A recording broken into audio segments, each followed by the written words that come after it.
Jones and the Ryder Bronx set to open up the MAC quarterfinals here this afternoon. They'll be taking on the Farfield Stags, who've got a first-team all-conference forward in Rakim Sanders. Should be a good one. 4 men's games to follow.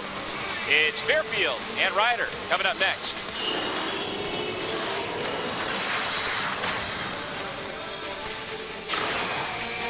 Welcome to the 2012 MAC Men's Basketball Championship, presented by Pepsi Max. In our first of 4 men's quarterfinals, the Ryder Bronx and the Farfield Stags from the Mass Mutual Center here in Springfield, Mass. 2 of the 10 teams in the MAC already done. There were first-round games played last night. Marist defeated St. Peter's, and Niagara knocked off Canisius, so the Peacocks and Griffs are gone. We're down to 8 with 1 champion to be crowned on Monday night. And welcome everybody to Springfield, Massachusetts. Glad you could join us for the 2012 MAC Championships. Doug Sherman along with former Division I assistant coach Rob Kennedy. Well, it's a new venue.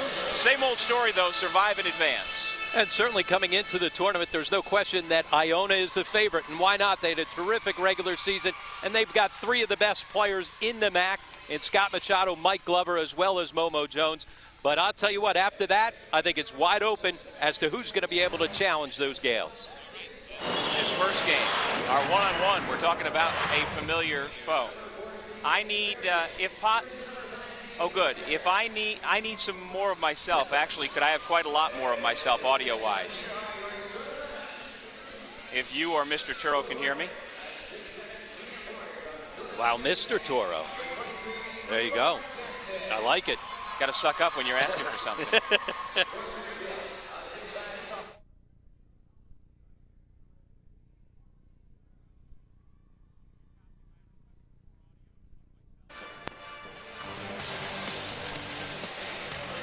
It's the 2012 MAC Championships, and in our first quarterfinal on the men's side, Jeff Jones leads the Ryder Bronx up against the Farfield Stags, who've got a first-team all-conference forward in Rakim Sanders. 4 men's games to follow, starting off with the Stags against the Bronx, and it's coming up next.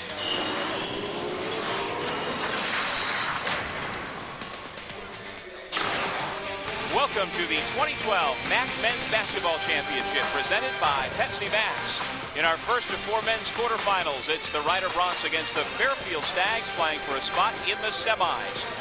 Now, the men's tournament actually got underway last night. 2 teams have been eliminated and gone home. St. Peter's lost to Marist, and Canisius lost to Niagara, so only 8 teams remaining. 1 will stand as the champion on Monday night. And welcome everybody to Springfield, Massachusetts. Doug Sherman along with former Division I assistant coach Rob Kennedy. Brand new venue for this league. After 31 years, they open a 3-year contract here at the Mass Mutual Center.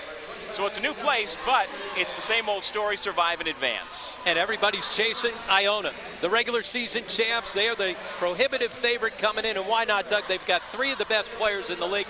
They score, top scoring team in the country, but you can make a case for a number of different teams, including these 2 that we've got right here in this first matchup, to be able to challenge the Gales. And in this first matchup, as we check our one-on-one, these are 2 very familiar foes. This one-on-one brought to you by Blue Rock Energy. Oh, especially considering that they played in the last regular season game last Sunday, a game in which the Ryder Bronx won because Novar Gadsden scored the last 8 points of the game on his way to a game-high 19. In that game, they didn't have Derek Needham. He had a big game the first time they met when Fairfield won, a different Stags team without him on the floor. Rob, today's starting lineup is brought to you by Dunkin' Donuts. Energize your day with Dunkin' Donuts iced coffee. It's double brewed and made the way you like it. Jonathan Thompson, there's Jeff Jones, Novar Gadsden, Daniel Stewart, and Brandon Penn. 3 seniors in the starting 5 looking for a magical weekend here in Massachusetts. Meanwhile, they'll be matched up with the Fairfield Stags. Desmond Wade at the point. Colin Nickerson getting the start with Rakim Sanders, Maurice Barrow, and Ryan Olander. The Stags without one of their key ingredients, Derek Needham, out with an injury. We'll see how that affects their play here in this first men's quarterfinal this afternoon. Our coaching matchup brought to you by Anaconda Sports, home of the Rock, and Tommy Dempsey. There you see the back of his head inside the Ryder huddle. This is his 7th season as head coach of the Bronx. And you see he was the MAC Coach of the Year back in 08, a 1997 Susquehanna University graduate. And the head coach at Fairfield in his first year with the Stags, Sidney Johnson. 1997 Princeton graduate who was the head coach of the Princeton Tigers the last 4 years. Our keys to the game are brought to you by American Red Cross. And first for Ryder, what are the keys for the Broncs to get a win here today, Rob? Well, you mentioned it in the starting lineup. They've got 3 seniors, and come tournament time, it's often difficult to send good seniors home. Those guys have to step it up, and then they have to rebound the basketball. They give up 19 offensive rebounds to Fairfield the last time these two teams played. For the Stags, they got to drive the zone. They can't settle for outside shots against the Ryder zone. They figured that out late in the ball game down in Lawrenceville, and then they've got to set the pace. If they can score in transition, fine. If not, bring the ball back out and force Ryder to guard throughout the shot clock. And there you see the cast on the left foot and ankle of Derek Needham, the 5'11 junior from Dolton, Illinois, averaging 12 points per game. But as you see with that foot injury, he is not going to play this weekend, and that is a huge loss. Their leader on the floor, an all-conference guard, and so the Stags are going to have to figure it out another way. Yeah, those 12 points per game don't tell you all that he means to this team. Ryder is the number 5 seed, Fairfield the number 4 seed, and so Ryder in its road cranberry uniforms, Fairfield in the home whites. This is Jonathan Thompson, the electric point guard, 6'4 junior from Orlando, Florida. He gets the pass back from Gadsden, and it's Thompson on the board first. And Thompson shoots it at 46% on the season from beyond the three-point line. Doesn't take a ton of threes, Doug, but certainly when he's got time to spot up like he did there, he is efficient. This is Maurice Barrow with the basketball. They feed it into Ryan Olander.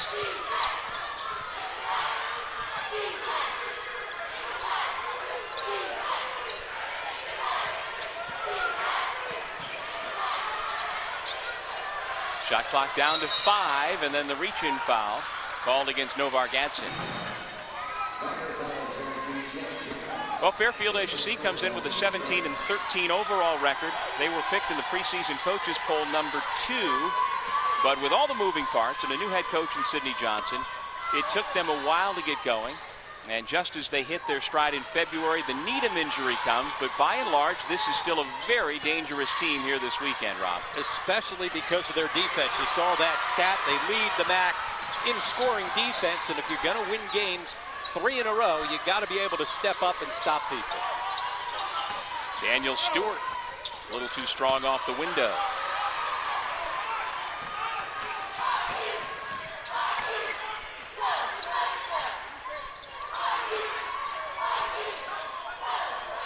Rakim Sanders, the former Boston College Eagle, his pass taken away. Now you got to drive it into the zone, but you can't give it away. Jones will go to the free throw line to shoot 2. The Ryder's a team, Doug, that always likes to get out and run in transition under Tommy Dempsey, one of the better offensive teams in the MAC year in and year out. This year they finished 2nd in scoring offense, as well as field goal percentage and three-point field goal percentage. The Broncs have always been built around their offensive execution. This is Jeff Jones, 6'4 senior from Chester, Pennsylvania, just outside of Philadelphia, who is a starter at the University of Virginia for 3 years and then transferred to Ryder for his senior year. And you see the Broncs, after a 1-10 start to the year, really salvaged their season, coming off a tremendous final weekend of the regular season, Rob. Well, they won at home against Loyola as well as these Fairfield Stags. And I think what it did, Doug, is it certainly gave them some good momentum and confidence coming into the tournament. Well, now they have beaten all 8 teams outside of Iona in the league this season.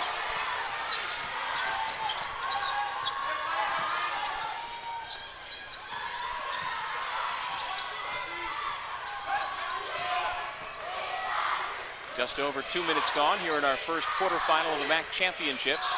Novar Gadsden, who has been playing well as the season has progressed, comes up short on the jumper.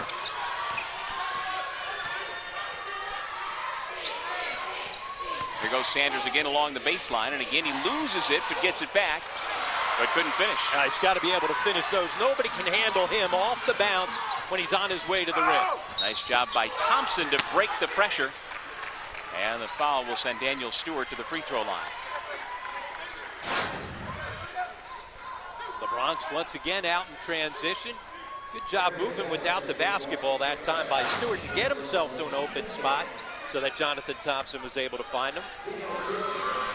Maurice Barrow with the first foul.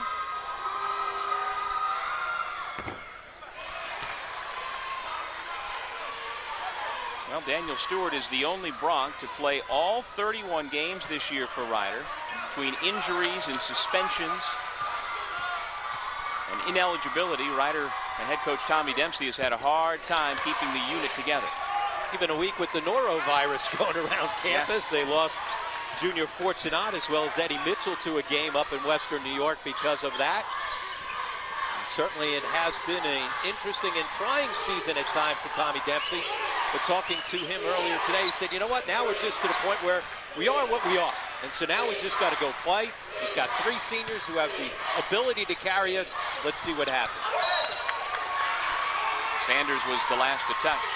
You know, Tommy Dempsey is a veteran head coach in this league, but he's still only 38 years old. And to his credit, he has been very reflective late in the season, saying, I've had a really tough year. I haven't handled everything as well as I could have, and I'm still learning. And one thing that he's done is he's really backed down from being so vocal with this group. As well, you know, he's tried to bench guys. He's had to bench Jeff Jones, the senior, Novar Gadsden. He said, now we're past all of that. Now we just got to go out and play. And sometimes that is the ultimate formula. When you've heard enough of the coach and the coach has heard enough of the kids, you just get out of each other's way and play basketball, and sometimes it works. And now you see the streaky nature of the Bronx this year. And again, some of that is attributed to the fact that he hasn't had a full roster pretty much at all this year. And when they were at 1-10 with that start, he was really worried about losing this group.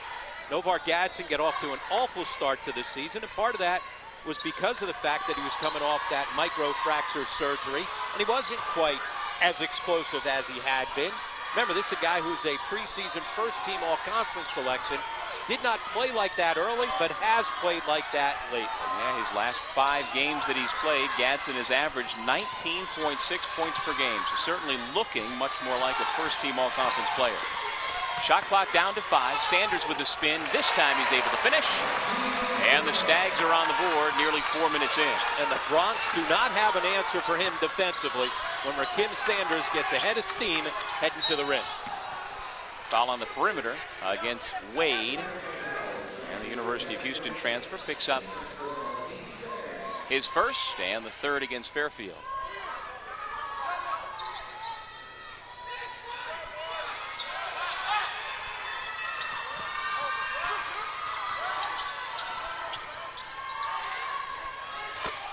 Two-point bucket is good.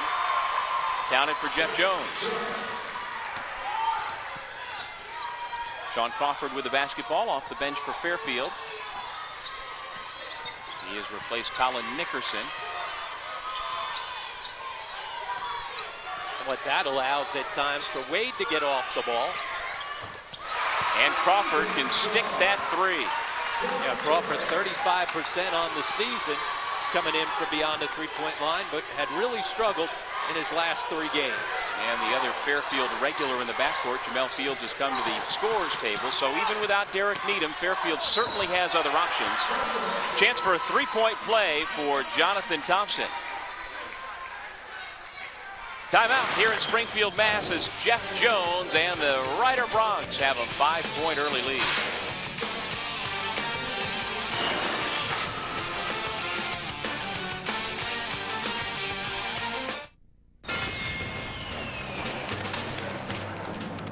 It's the playoffs. We haven't served a single calorie all season, and we're not serving one now. If you can't handle it, go sell foam fingers in the parking lot. How many calories are you carrying? 0! How much Pepsi taste? A lot! Now get out there and make me proud.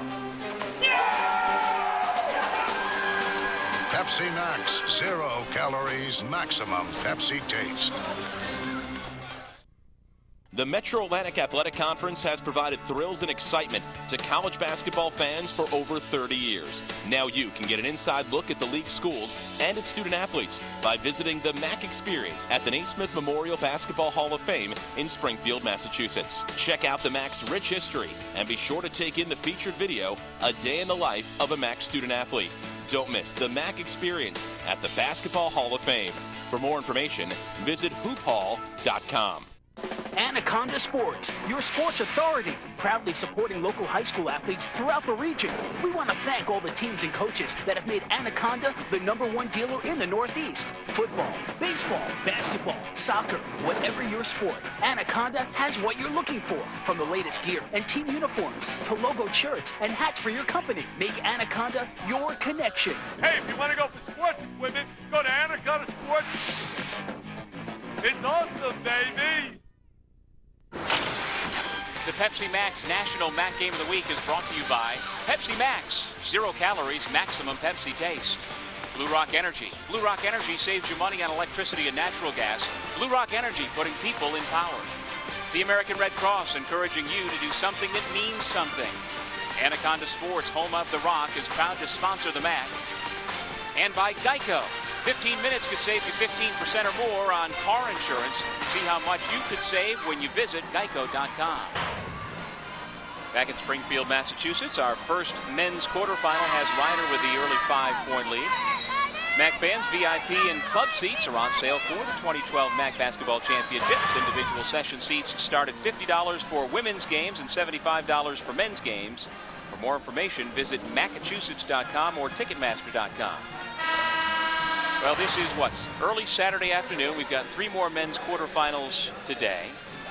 2 men's semifinals tomorrow. Then the women's championship game between Farfield and Marist at noon on Monday. And then the men's championship, 7 o'clock.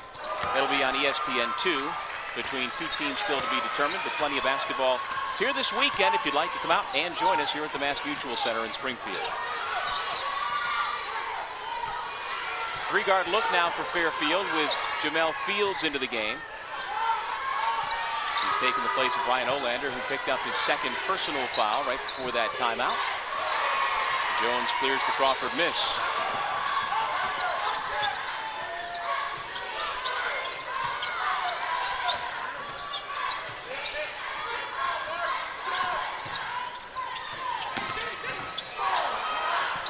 Jones from 22.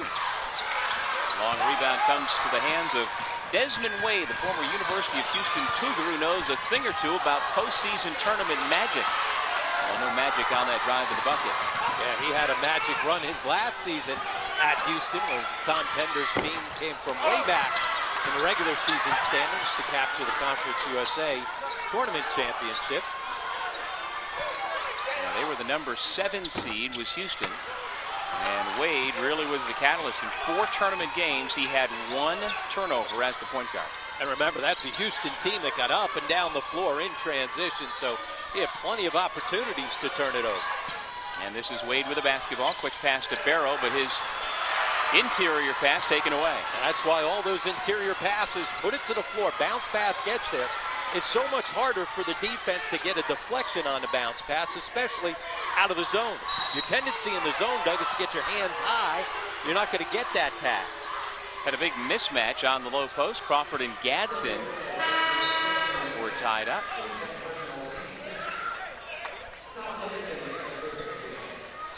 Well, Sidney Johnson, not the only addition to this Fairfield team. They also had to walk in with Kim Sanders, a Boston College transfer, has had a terrific season. Was a terrific player for 3 years for Boston College, and as well Desmond Wade that you were just talking about, Doug, the Houston transfer. So they had a lot of moving pieces. Took a while for them all to get on the same page. Once they finally did, they tore out the table of contents because that was Derek Needham. Now Wade has 2 fouls and a seat on the bench. Nickerson back into the game with a rebound. Here goes Nickerson off to Fields. Count the basket and 1. And the sophomore from Albany, New York, has a chance for a 3-point play. Well, as we said, they'd like to push the pace and try and score early before this Rider zone defense is able to have an opportunity to set itself. Fields doing a good job being aggressive, attacking the basket. Well, he had a terrific regular season finale against the same Rider Bronx last weekend, scoring 9 points all in the second half, again, as this Fairfield team collectively tries to make up for the loss of Derek Needham. So Fields with 3 quick points off the bench. It's 11-8 Rider. Now Nickerson so active defensively, nearly comes up with another steal. Averaged just under 2 steals per game last year. This year with his minutes down a bit, averaging 1 steal per game. But he can not only be a pest defensively, but he covers such ground. He's got great length, long, rangy arms, and quick and athletic. Yeah, steals per minute, there's nobody better. And he can defend ably a point guard, a shooting guard, a small forward. He's big enough and long enough and quick enough to do all 3. And that's where you become a terrific defender. Junior Fortunato off of the Rider bench. He's into the game and has quickly whistled for the 3-second violation. An inauspicious beginning to his MAC championship. Well, he really tried to establish himself inside. Problem is, he never got out of the lane. Trying to post up, even though it's a guard, it's not the same when you're trying to post up Rakim Sanders. He's got an NFL body on him.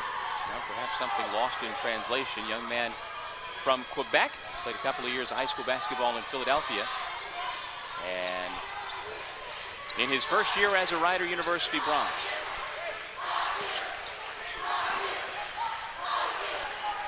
Nickerson called for the extra step before he put the ball to the floor. And the Stags turn it back over to the Bronx. Well, in terms of proximity to this neutral site arena, first time in the 31-year history that the men's and women's tournament has been a neutral site. Back in the day, they used to play games at the Meadowlands, but that was just a men's tournament. So the men's tournament is at a neutral site, but for the way that the league looks at it now, this is their first time. But Fairfield's not too far down the road as we sit very near the Massachusetts-Connecticut state line. And of course, the folks from Siena in Albany, about an hour and a half to the west from here. So really not that bad a drive for a number of these teams and their fans. Sanders fouled on the way up. And that's a good extra pass by Crawford. And if they move the basketball and get into the gut of that zone defense, they're going to have a lot of opportunities. As well, they're going to allow themselves to get to the foul line.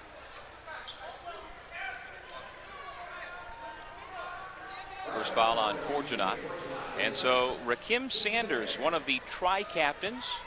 He is a native New Englander from Pawtucket, Rhode Island, out of St. Andrews School, which has been a very good basketball program for many, many years. Yeah, played for Mike Hart, terrific coach at St. Andrews. And, you know, certainly, Doug, you can make a case that he may indeed be the most talented player in this league. His body, his athleticism.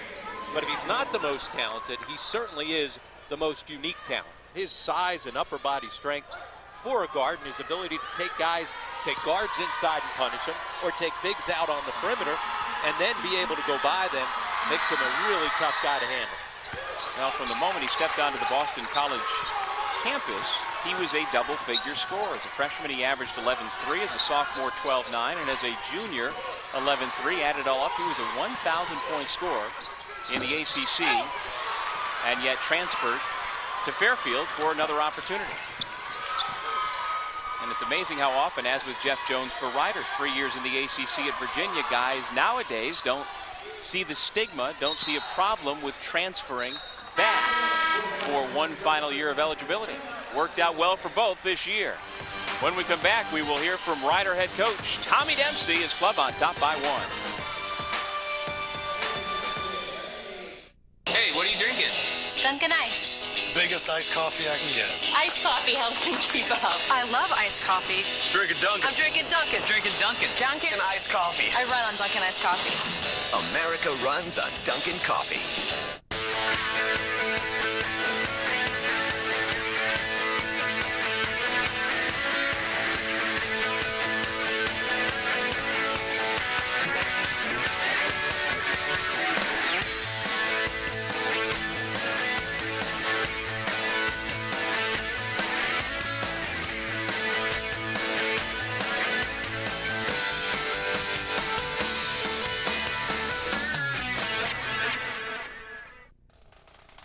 Everyone here at Iona College has a great spirit of enthusiasm as students start to see our facilities and speak to our faculty. They realize this college gives our students a great opportunity to learn more about themselves and go on to fantastic careers in whatever field they choose.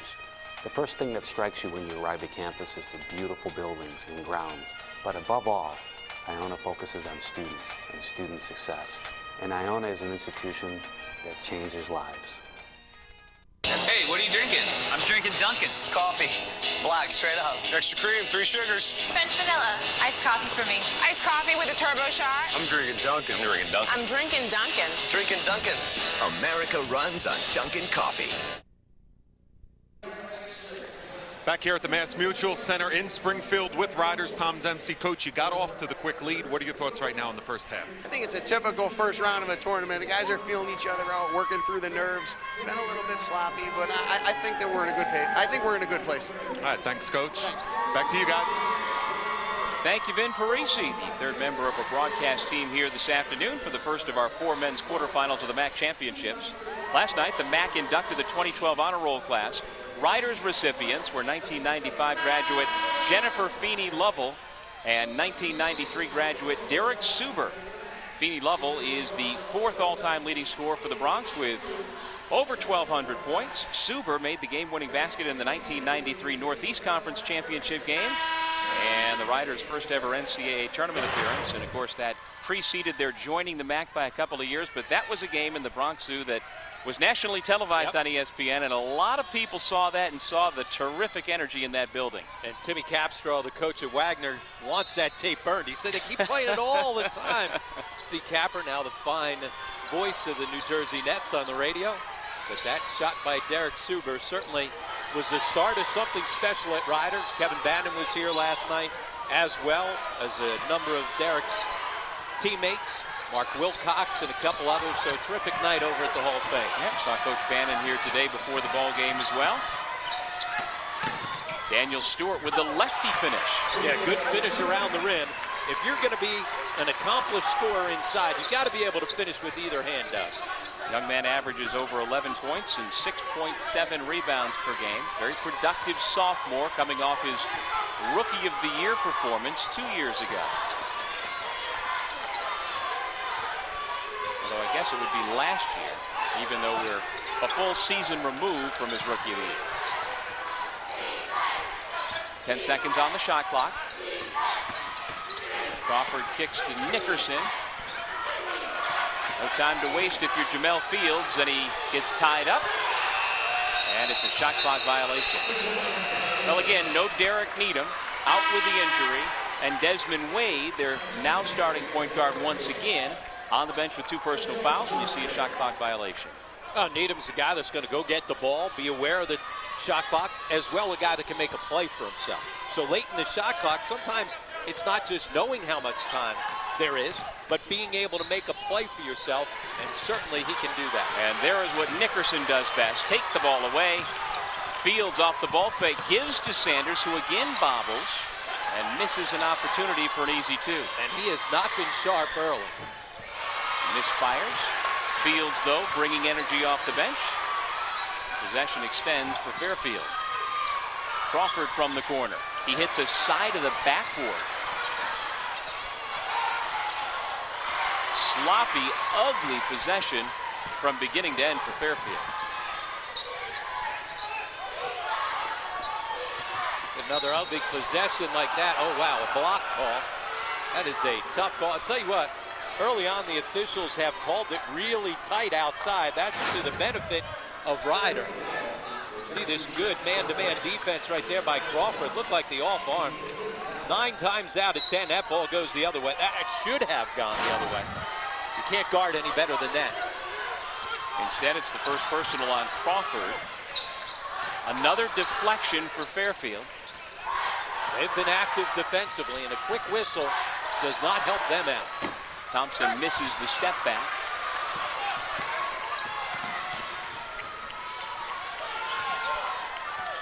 Nickerson to the high post, Sanders. Great look for Fields.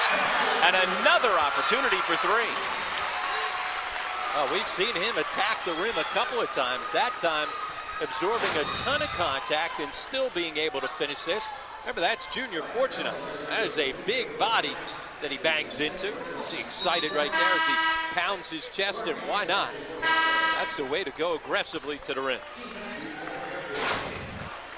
Now, Jamel Fields, a product of the Albany City Rocks AAU program. He was a teammate of current Xavier Musketeer Mark Lyons. Yep, Jim Hart and his coaching staff do a great job, one of the top AAU programs in the country. Not only churning out Division I guys year after year, but really preparing those guys to be able to have success at this level. Although right now I think Jim Hart is probably a little more focused on the upcoming Big East tournament. His son Nolan is a walk-on on the Syracuse basketball team, and we were talking the other day, he's ready to go down and root the orange on this weekend. Oh, he, you, all those Syracuse alums. You only got a couple more trips to the Garden with the Big East tournament. You better make the most of it. Yeah, maybe only one. Yeah. You know, if they follow the precedent set by West Virginia, Syracuse and Pittsburgh could be gone sooner than later. Barrow, strong finish. And there, great interior pass by Matthews. The bounce pass, able to get into Barrow's hands with a nice finish in traffic. And Fairfield takes the lead at 14-13. And they've done a much better job against this Rider zone than Sunday when you and I saw them. They were so perimeter oriented throughout that first half. They've really been able to probe the zone defense here this afternoon. And Fairfield on a 9-2 run to take this lead.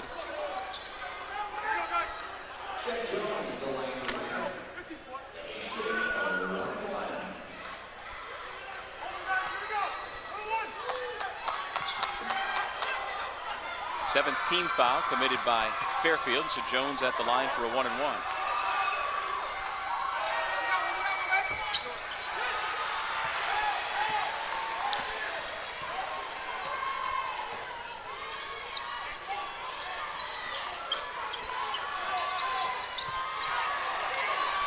Jones got a hand on the pass, and here come the Bronx. Pull up three. Kim Sanders didn't see Fields, who leaked out ahead of the field. Keith Matthews in the game, around and out.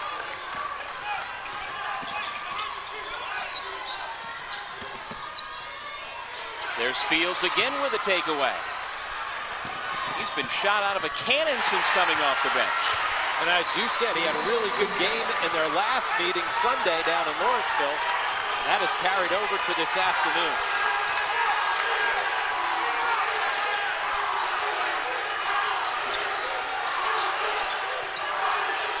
Gadsden, a contested three left well short.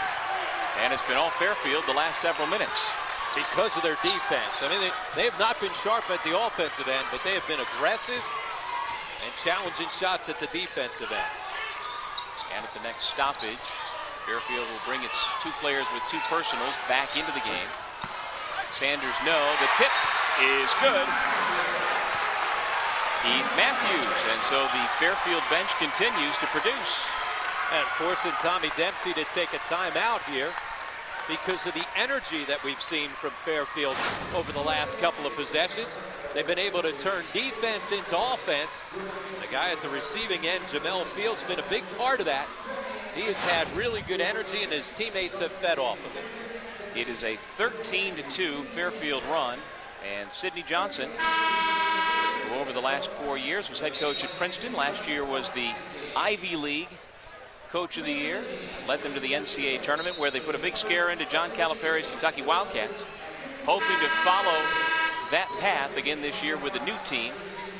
Good crowd from Fairfield University making the trip from southern Connecticut up to southern Massachusetts, as you would expect. And again, these are two very dangerous teams as we begin the quarterfinals.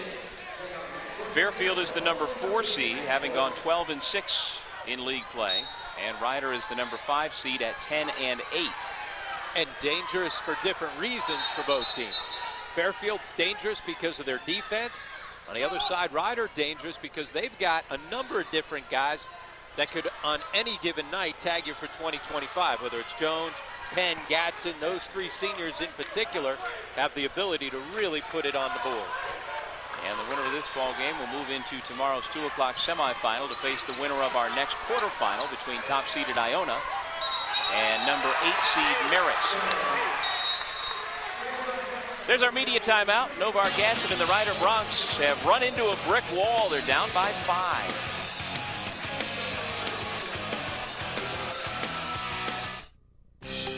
It's knowing that you will always compete against the best while making you become the best that you can be. It's about joining a family with a storied history where athletics and academics are held to the highest of standards. It's about creating the future leaders of tomorrow, all with a focus on one goal: graduation. It's the Metro Atlantic Athletic Conference.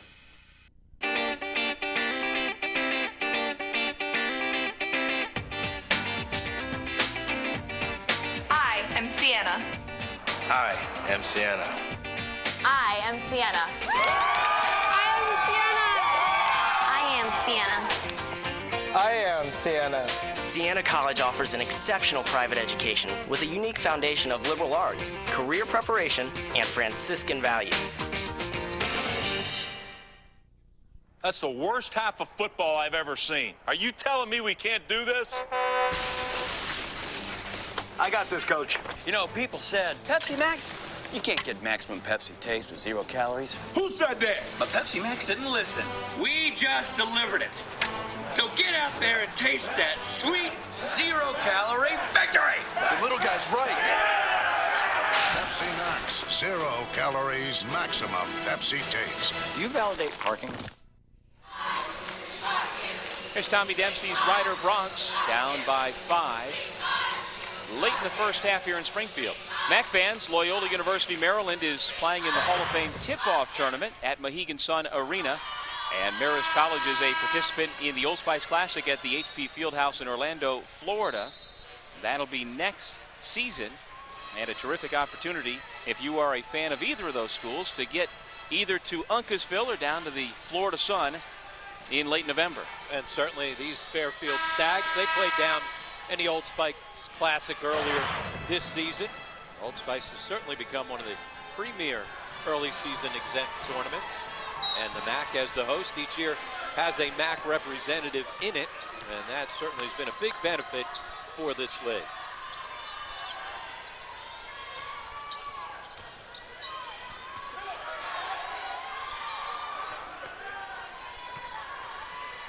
One of the teams we'll see in our next quarterfinal, Iona, was in an exempt tournament to begin this season down in San Juan at the Puerto Rico tip-off, and they used that event as a springboard to what's been a terrific season.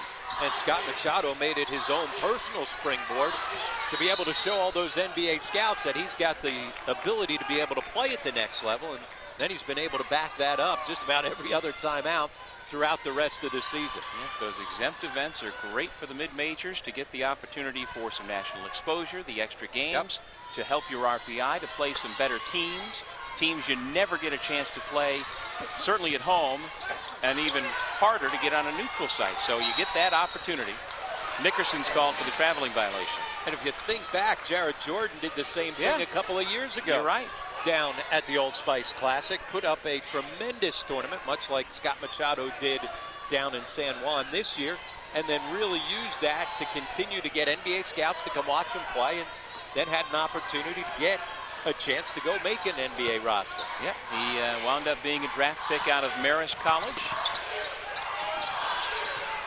Eddie Mitchell has come off the Rider bench for the first time.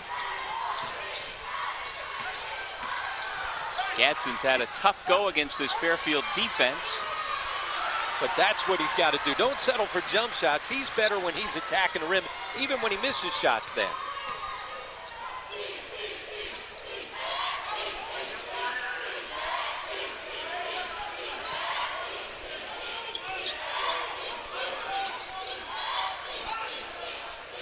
See how they invert. They take their guard, Sanders, put him on the block, and take their big Olander and play him out at the perimeter. There's Sanders on the offensive glass. And again, he missed what for him is an easy shot. And as we said, he has not been sharp here early on. If he was able to finish around the rim, he'd have another 6 or 8 points. How on earth did Eddie Mitchell get that shot to go in the rim? Every once in a while, just throw it up and see what happens. Just 1 of 10 from the field in his last 4 games. I guess you just needed to make an acrobatic shot like that. Well, the freshman out of LaSalle in Philadelphia has the highlight of the men's tournament so far with that wild acrobatic shot. And if you're the Bronx, you'll take anything you can get right now at the offensive end. Another deflected pass by the Fairfield defense. And here's a look at Mr. Mitchell. Oh, he's able to somehow get to, I mean, that almost missed the backboard. It Holy hit the rubber. It hit the, I mean, look at this. And did he land? You know, there's no shot that can go in. He couldn't do that again if he tried 100 times. No. Nope. Now, his foot may have almost landed before he released the ball, too. That's how awkward and unorthodox that whole thing was. I can't believe how far to the corner of the back. I'm not sure I've seen a bank shot with that much English on. He didn't bank it off the glass. He banked it off the rubber. Yeah, the padding. That's crazy.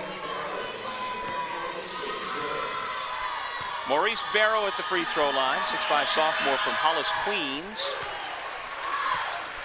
Last Sunday against Ryder, he had a terrific game, 15 points, 16 rebounds. They need that kind of production out of him, especially with the foul trouble and the shorter bench than usual that Fairfield is dealing with here today.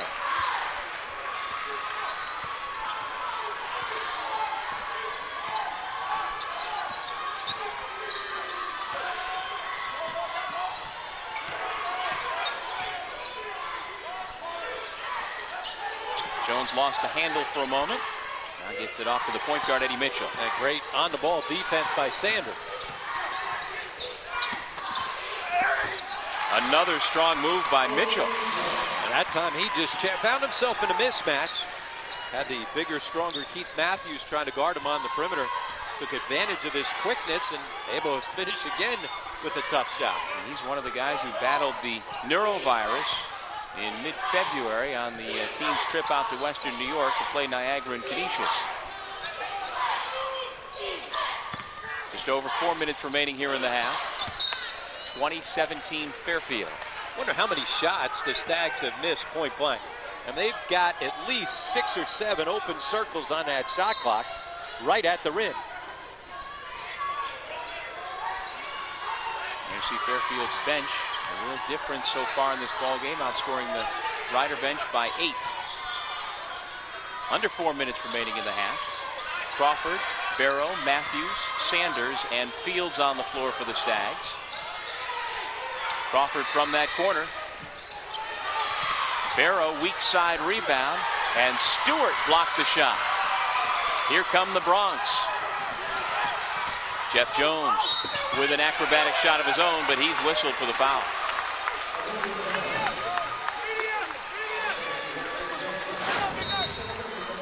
Jones can't believe it, but he picks up the personal foul, and that is his second of the day.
Rider down by 3 to the Fairfield Stags, the first of our 4 quarterfinals here in Springfield, Massachusetts.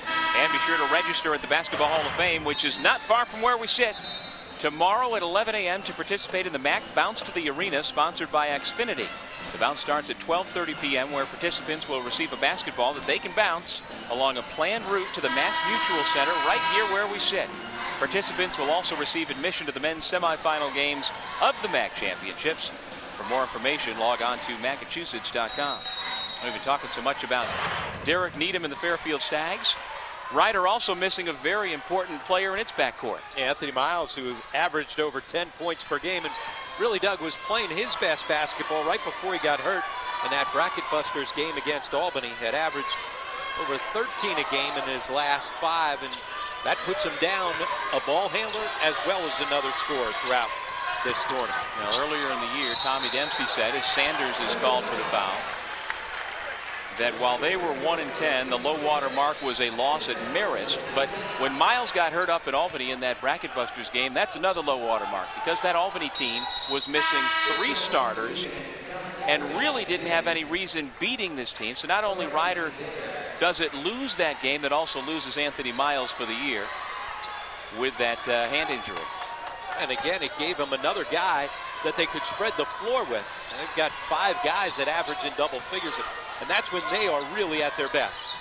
When they can spread you and force you to collapse, make the extra pass, and get good looks from the perimeter. By the way, that was Sanders' second personal foul, so 3 key Stags right now with 2 personals, and Sidney Johnson trying to protect each of them, as all 3, actually 2 of the 3, are on the bench. Doug, how about that was the first shot attempt by Brandon Penn in the ballgame. Here's a guy who carried this Rider Bronc team throughout the middle part of this season. He's been a complete non-factor, been invisible here in the first part of this ballgame. Yeah, second team all-conference this year, 12 points per game. Crawford, strong move to the bucket. And another nice finish. They've been able to drive into the gaps against the zone so much better than they were in that regular season finale. These 2 teams split during the regular season. Fairfield won the first game 61-52 back in mid-January, and then last Sunday, Rider protected its home floor 65-62. And a Fairfield team in that game that committed 18 turnovers without Derek Needham. Fans use the hashtag MacHoops when tweeting about your MAC basketball team. Hashtag MacHoops is the best way to get all of the information on basketball happenings around the Metro Atlantic Athletic Conference. And Rider let one slip away. Gadsden had Crawford guard him inside. Couldn't make him pay for that mismatch. Jonathan Thompson to Eddie Mitchell. Daniel Stewart with 5 on the shot clock. A nice quick face up, and that's where he can really score inside. He's not going to necessarily power through you, but he's quick, bouncy, and can get to the rim in a hurry. Well, this Rider team continues to be resilient, down by 3 right now. Fairfield with a basketball. Colin Nickerson to Jamel Fields. Skip pass to the corner, Crawford. Nice look. Barrow, though, lost it a couple of times, and here come the Broncs. Boy, the Fairfield defense just gets right after it. Yeah, they are really doing a great job defensively. If they were able to score a couple of those easy buckets inside like the last time where Barrow just couldn't catch and dunk it, they would have themselves a sizable lead. Their defense has been stout. Their offense just hasn't been there. Timeout Fairfield called by Sidney Johnson.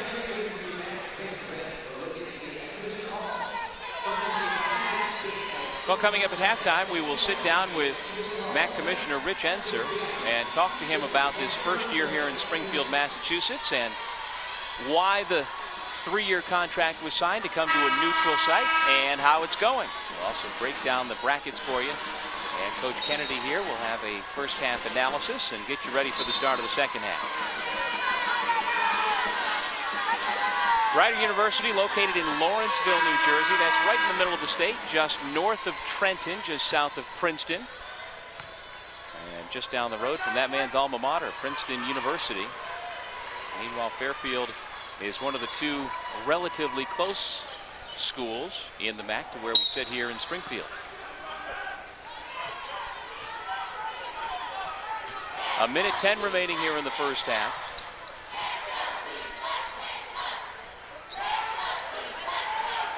Olander now playing inside with Sanders on the perimeter. Good ball movement. Sanders leaves it short.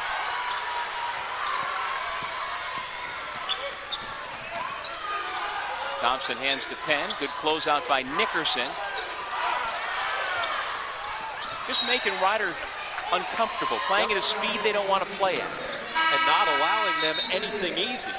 Even when Penn gets himself into the lane, maybe a little too unselfish. Good spin, gets himself there. You got to be able to finish. But Barrow does a good job of faking at him, getting back into play. As you said, Rider's never really been able to settle in and be comfortable.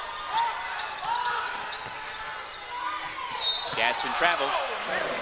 And so the shot clock goes off, and Fairfield can hold for a final shot. Offense, defense, a substitution as well, as Sidney Johnson will get Olander as well as Sanders back into the ball game for this last possession. Again, Wade, Sanders, and Olander each playing with 2 personal fouls. So if you're Coach Johnson, you just desperately don't want an offensive foul called here in the final 30 seconds. But he's been able to manage and protect those guys with their foul trouble.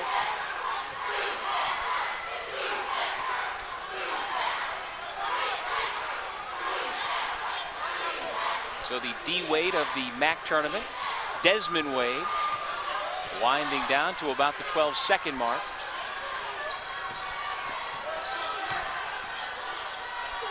And it's Wade. Chucks it from 23. Sanders hangs on the rim, no whistle. The officials must have deemed that he was protecting himself with another player underneath him, and so that's the end of the first half. And a first half where Tommy Dempsey's team really couldn't get anything going offensively. And Doug, certainly the pace favors Fairfield so far. Rider wants to get out, run and score the basketball to be held to 19, certainly in Fairfield's favor. Our score at halftime here in Springfield, Massachusetts. Fairfield 22, Rider 19. It's the first of our 4 men's quarterfinals. We'll be back with the MAC halftime report right after this.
It's halftime with Fairfield on top of Rider 22-19. The winner of this will move on to tomorrow's semifinal round of the MAC Basketball Championships. And welcome back, everybody, to Springfield, Massachusetts. Alongside my partner, Rob Kennedy, I'm Doug Sherman. Glad you could be here to watch the Fairfield Stags do what they do best and play defense. And we're going to take a look at it. It has all started with their defense, but then they're able to turn it into some good offense at the other end. Let's take a look right here. It starts with challenging the shot and then finishing the play with a good solid block out. Freeze it right there. Look how everybody's got inside rebounding position. Let it play. As we said, they want to try and push the pace, given the opportunity. And then the second key for them, Doug, is to make sure that they don't settle for perimeter plays. Freeze it right there. You see the defense coming in. They've got them in a situation where the ball goes to the low post. Nice bounce pass. Let it play through. You know this one's going in, right, folks? Let it play through there. But that's where they were able to get themselves on a nice run, 13-2 run. The key part, because of their defense not allowing Rider to get anything going. Well, you talked about during that first half, Fairfield would have a much larger lead, though, if they'd finished more of those layups. And they had a ton of opportunities at the rim. Rakim Sanders missing a couple, as well as Maurice Barrow not coming up with clean catches. Had they cleaned things up inside, you're right, they would have had themselves a nice lead. Well, make sure, MAC fans, to head over to the MAC Experience. It's at the Naismith Memorial Basketball Hall of Fame. Terrific exhibit on display. The MAC Experience displays all 10 MAC institutions and highlights from their basketball performances over the years. Go to Massachusetts.com. Take a break and come back with the Commissioner, Rich Enser, standing by to chat about the move to Springfield, Massachusetts this year and how it's going. We are at the half with Fairfield on top of Rider by 3. It's the playoffs. We haven't served a single calorie all season, and we're not serving one now. If you can't handle it, go sell foam fingers in the parking lot. How many calories are you carrying? 0! How much Pepsi taste? A lot! Now get out there and make me proud. Pepsi Max, 0 calories, maximum Pepsi taste. I am very much a mama's boy. I love her to death. And it was just, I mean, it's going to be hard. I know I'm going to miss home a little bit. My life's goal has always been to be a surgeon. I found out that Niagara has a great science department, so I was like, hey, I like this. I went a school that's a little bit more hands-on experience, one-on-one with the teachers, because I think you learn better that way. I do want to do research, especially on cancer. My mom had it, so, I mean, it's just something I'm definitely very passionate about. I only applied at Niagara because I knew this was the place I needed to go. When every moment matters and a hand reaches out, when someone gives blood and a life is saved, that moment when heartbreak turns to hope, you're there through the American Red Cross. Every day, the Red Cross responds to nearly 200 neighborhood emergencies, and your support makes it possible. Use this moment to join us today. Visit redcross.org. Your dream college should have it all, promising not just a degree, but an inspired direction for life's journey. An intimate college with a global alumni network, a residential campus experience, a subway ride from the capital of culture and opportunity, where you can pursue your dreams and change the world. Manhattan College has been delivering on this dream for over 150 years. Go to manhattan.edu and discover what a LaSallian Catholic college education can promise your future. Manhattan College, dreams delivered. Welcome back to the Mass Mutual Center in Springfield, Mass. At the half, Fairfield leads its quarterfinal 22-19, and we're pleased now to be joined by the Commissioner of the MAC, Rich Enser. Rich, I'm used to saying Coach. Rich, 2 topics that people keep talking about and have been for months. Springfield, Mass is the home of the MAC tournament now, and ESPN3. Let's take it one at a time. How's the tournament going so far from your perspective here at the Mass Mutual Center? Well, it's the first year. You have to roll out some of the kinks in the system, but generally pretty good. We're very happy with the partnership with both the Hall of Fame and the Mass Mutual Center. A lot of activation going around both elements of that. A lot of it's been going on at the Hall of Fame. We had our awards preseason in October, and then we did the postseason this week. And then last night we had a fantastic honor roll dinner where we inducted 20 of our great basketball players from the men's and women's side into the Hall of Fame. Gail Goodrich from UCLA spoke, and Jack Powers, the NIT executive director, former Manhattan AD coach and player, was the speaker on behalf of the inductees. So it was a great night. Here in the building, and we have a nice neutral site. We'll have to see if fans can become engaged in travel from throughout the MAC. We've done a lot of work this year in preparing our fans for that element. Locally, they're trying to get the fans acquainted with the MAC and get them out here. We're pretty optimistic about it. The building's the right size. I think we can get about 5,000 or 6,000 in here. It's going to be very, very loud. A great college hoops atmosphere. Some of the guts need a little work. We put in, as you know, a new scores table, put in a whistle system that the officials use. We have replay now, but they haven't quite got the score table the way we'd like it, a scoreboard. It's a little bit antiquated. Yeah, but you work those things out. Well, you have to because they're real important, as you know. Yeah. And the other thing I wanted to ask you, again, this year, ESPN3 has been the primary home, except for on Friday nights, and of course for the championships this coming Monday for the women and men. Why ESPN3 as you go forward? Well, as we built the strategic plan for the next 6 years for the MAC, it was important to us to move to national platforms for our broadcast package. We're trying to build the league in a way that allows all our fans throughout the country to access it, find out how good our basketball is, allow our coaches the opportunity to recruit nationally, and we think the partnering with ESPN on both the U package on Friday nights and the Thursday, some other days of the week, ESPN3 element is a way to build that. It's the 21st century. The younger demographic gets how to get all that, and we're educating our fans like myself who maybe don't know the difference between the iPad and the iPod, but it's important.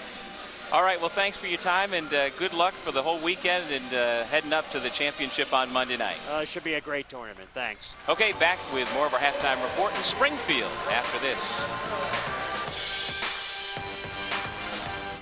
College isn't something to do just because you think you should. It's a journey of discovery. A balance of learning, doing, and practicing, inspired by strong values. College is your chance to translate ambition into opportunity. Begin your journey of discovery. St. Peter's College, spc.edu.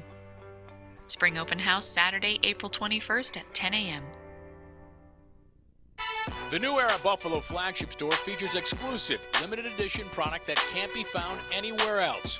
Choose from hundreds of cap styles, including the iconic 5950 fitted, 3930 stretch fit, and the newest 950 snapback. Add to the mix New Era apparel, and you have way more than a store that just sells caps.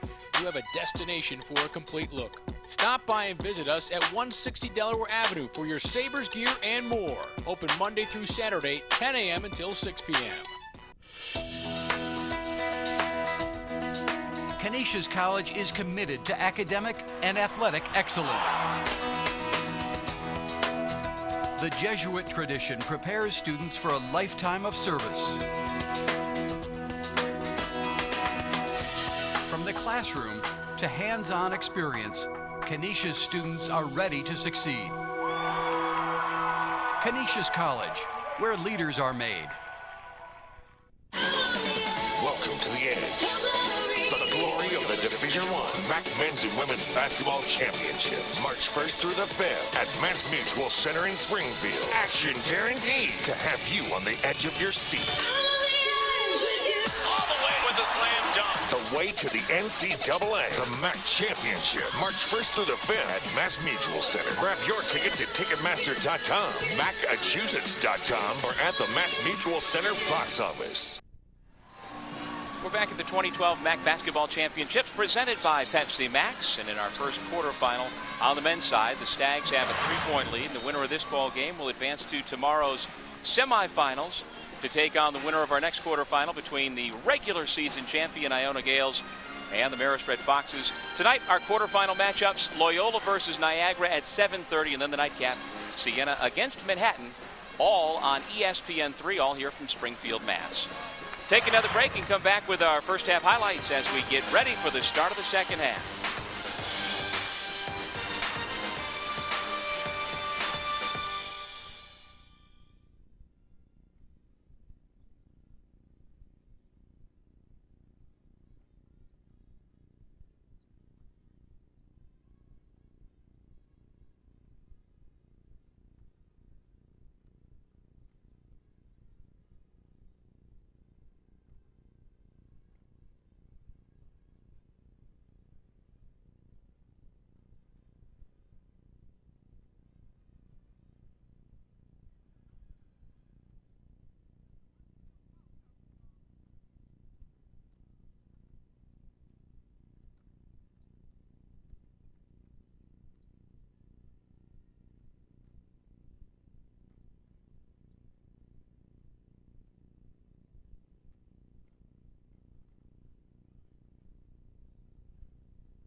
back to the men's basketball championship. Presented by Pepsi Max. We are at the Mass Mutual Center in Springfield, Massachusetts. Our first MAC quarterfinal score, 22-19 Fairfield. And welcome everybody. Doug Sherman along with Rob Kennedy. That first half on the offensive end was not a thing of beauty. Defensively, though, both sides did pretty well. Especially Fairfield, Doug, because I think they were able to set the pace. That was one of their keys coming in. On the other side, we said that Ryder had to have one of those senior moments. Those three seniors getting together. That didn't happen. When you take a look at the highlights, when Fairfield was able to get the ball inside and finish the play, good things happen. Problem for Rakim Sanders, just 1 of 6. So they needed their defense to be able to generate offense. That's exactly what they got. And they also got a lift off the bench with the energy of Jamel Fields. On the other side, you made the point that it was uncomfortable and difficult for Ryder to score. How about this difficult shot? You knew this was going to make the highlight package, but if that's how difficult it's going to be able to score the basketball, not only on that play, but on this drive again by Eddie Mitchell, I think that kind of sums up how much of a struggle it was for Ryder offensively. And our first half stats provided by Geico. You see the two teams combined only 2 of 18 from beyond the three-point line.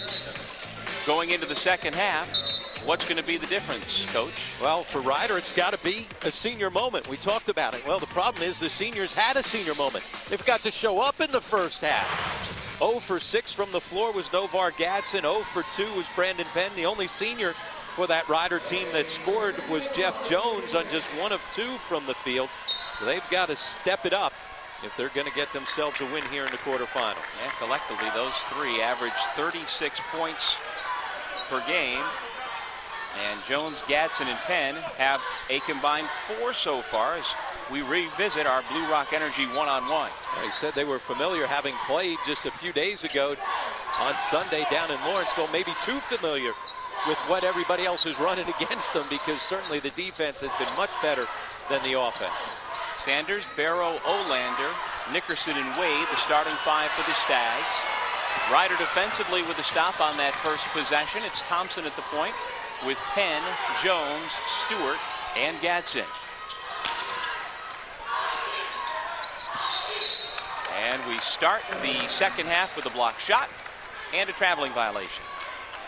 Well, Tommy Dempsey got the isolation that he wanted. Ball in the hands of Danny Stewart on a face-up situation against Olander. You figure he can utilize his quickness. It was a little too quick with the feet.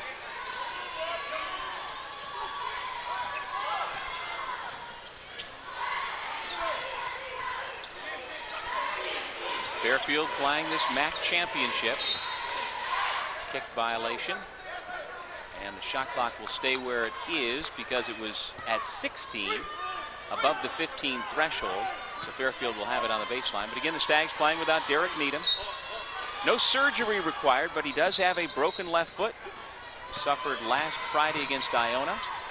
And he is done for the year. He is here on the bench. But Fairfield without him. Ryder, meanwhile, without injured Anthony Miles. Well, there's one of the seniors, Jeff Jones, pulling Ryder back within a point.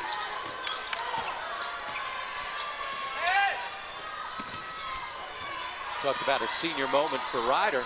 Well, Olander has been non-existent, except for that first finish, right on cue. That's his first bucket of the ball game. Doug, that's his first shot attempt of the ball game. Saddled with some foul trouble in the first half, but he's got to be aggressive inside.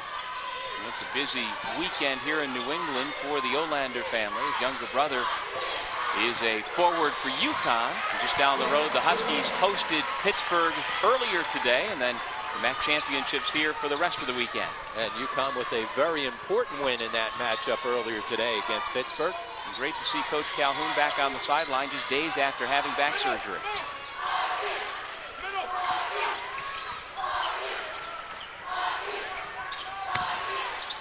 Nickerson dumps it off. Sanders splits the defenders and puts it in. And that's what he's got to do. If he can finish around the rim, then they're in good shape. He had a lot of opportunities, point blank, that he left just short.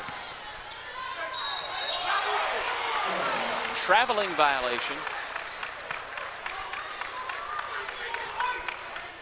So what do you do if you're an offense playing against a defense that loves to get into your space and does it as effectively as Fairfield? Two things. You either got to screen better to free guys up, or you got to be able to beat guys off the bounce.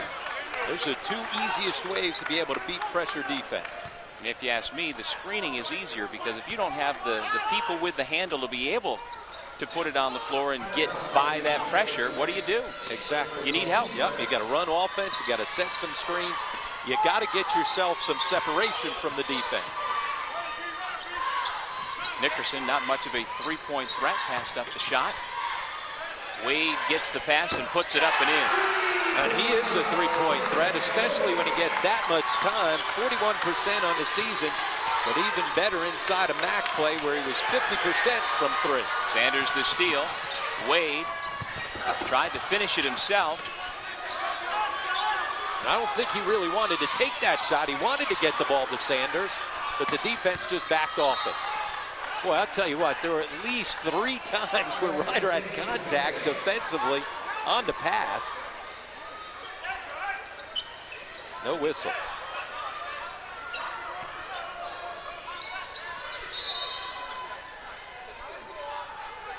The whistle before the ball was handed to Nickerson to make sure Barrow and Stewart take it easy on the inbound. Olander, a good 7 inches taller than Thompson, had the easy 2. Now there you go, 7 inches, so you got to take advantage of it, using his size. Sat with the 2 fouls throughout much of that first half, but he should be able to be more dominant inside than he is. Olander averages 8.8 points, 4.7 rebounds per game, couple of blocks per game amongst the league leaders, but at 7 foot, a skilled senior from just down the road in Mansfield, Connecticut.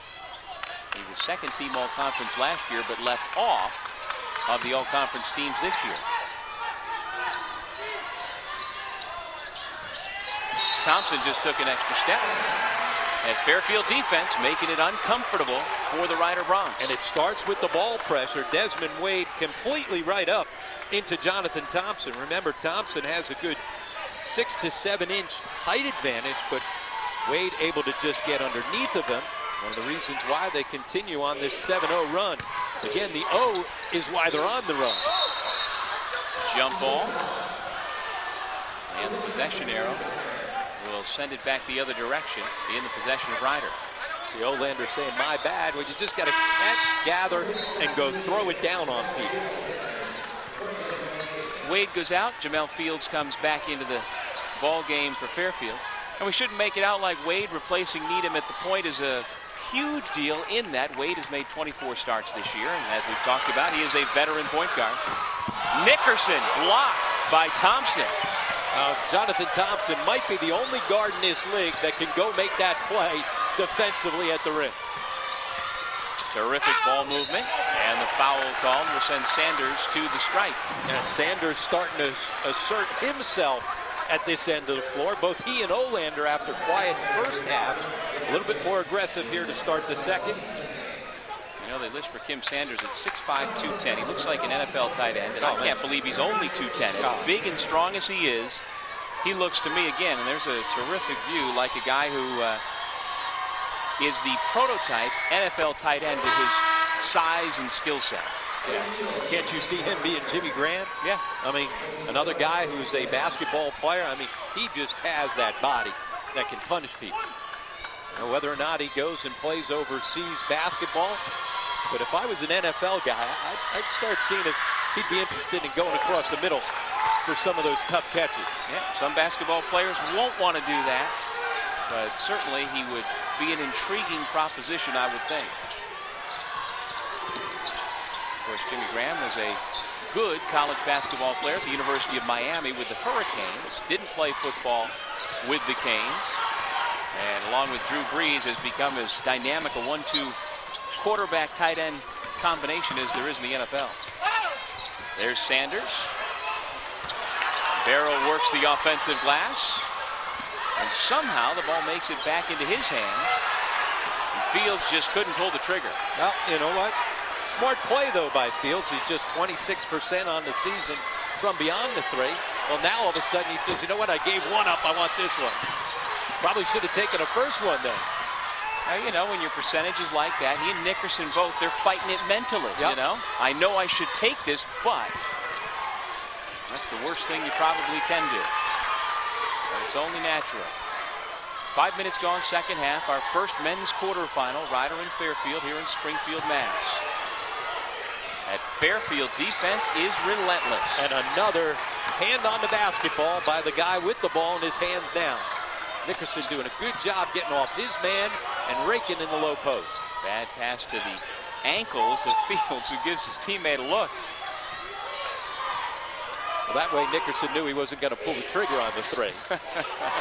Nice chest pass that time. Double team to Barrow. Let's see if they can move the basketball to find the open man, who's Sanders. And then he makes a bad pass off the thigh of Daniel Stewart. Looks like the circus has come to down this possession, and a shot clock violation. Not a thing of beauty the last 35 seconds. Sidney Johnson certainly with things to talk about, but his team on top by double figures, trying to move on to the semifinals.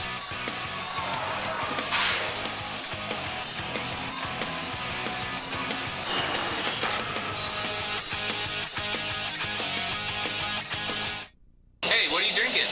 Dunkin' Ice. Biggest iced coffee I can get. Iced coffee helps me keep up. I love iced coffee. Drinking Dunkin'. I'm drinking Dunkin'. Drinking Dunkin'. Dunkin' iced coffee. I run on Dunkin' iced coffee. America runs on Dunkin' coffee. It's the playoffs. We haven't served a single calorie all season, and we're not serving one now. If you can't handle it, go sell foam fingers in the parking lot. How many calories are you carrying? 0! How much Pepsi taste? Now get out there and make me proud. Pepsi Max, 0 calories, maximum Pepsi taste.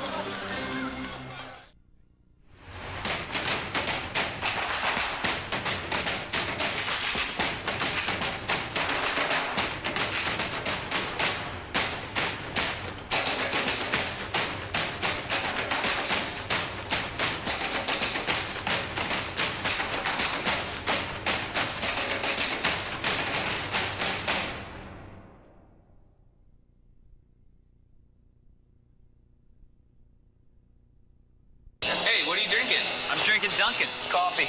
Black, straight up. Extra cream, 3 sugars. French vanilla. Iced coffee for me. Iced coffee with a turbo shot. I'm drinking Dunkin'. I'm drinking Dunkin'. I'm drinking Dunkin'. Drinking Dunkin'. America runs on Dunkin' coffee. 33-23, Fairfield with the double figure lead. And let's take a look at our Pepsi Max slam of the game, and it came right on cue, as Ron Kennedy said. Ryan Olander needs to get involved. Oh, here's why. He's got the length, the athletic ability to go finish plays like that at the rim. He didn't even have a shot attempt in the first half, but he's our Pepsi slam of the game. Got 4 quick points here in the second half as the lead is stretched to 10. But again, the story for Fairfield is its defense. On the year, the Stags lead the MAC at allowing only 61 points per game, and they also lead the conference in steals at 8.4 per game, and we have certainly seen that Fairfield team on display so far here this afternoon. Brandon Penn gives it back to Stewart, and Olander called for the foul. And on the 7-footer for the Fairfield Stags, that is foul number 3. And when Ryder's looking for energy, they usually get it one of 2 places, whether it's Jonathan Thompson making plays or it's going to be from Danny Stewart.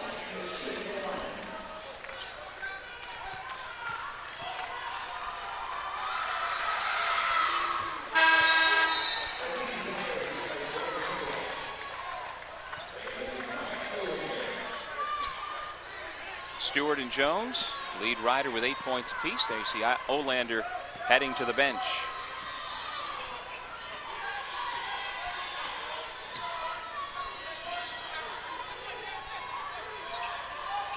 Eddie Mitchell is checked back in for Ryder, and it's Road Cranberry uniforms as the number 5 seed, Fairfield the number 4 seed. Jamel Fields is just fighting himself, and visibly on his face you can see what a struggle it is.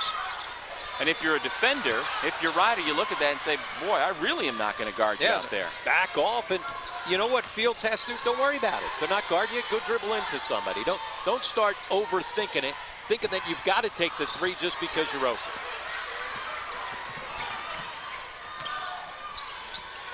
Sanders, immediate double team. Actually, the double team was there before the ball was there. No, they're sitting on top of Sanders. You know, they've made it difficult. We talked about the fact that he missed some shots early on right at the rim, point blank. But it's not been easy for him to get some more of those looks at the rim because they really have collapsed defensively inside on him. Here's Sanders with the basketball. Young man from Pawtucket, Rhode Island, just outside of Providence.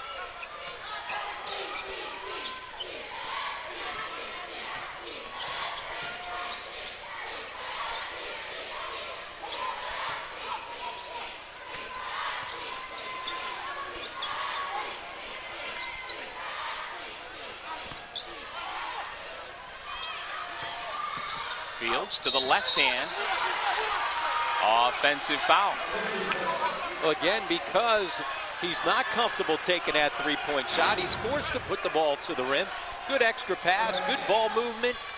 Leaves his feet, though, and gets a bit out of control. There's where get yourself in, 2 feet on the floor. Maybe it's a little bounce pass to Barrow, or just finish off the glass yourself.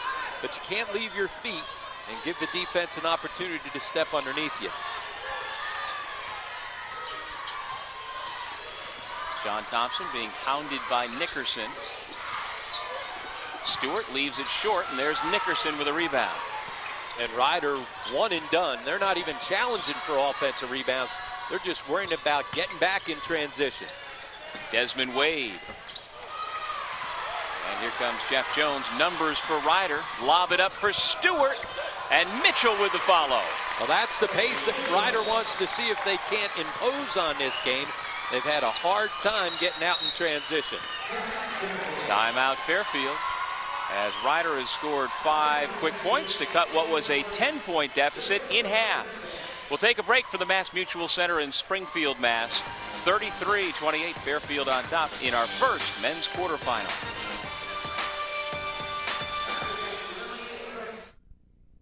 The new era Buffalo flagship store features exclusive, limited edition product that can't be found anywhere else. Choose from hundreds of cap styles, including the iconic 5950 fitted, 3930 stretch fit, and the newest 950 snapback. Add to the mix new era apparel, and you have way more than a store that just sells caps.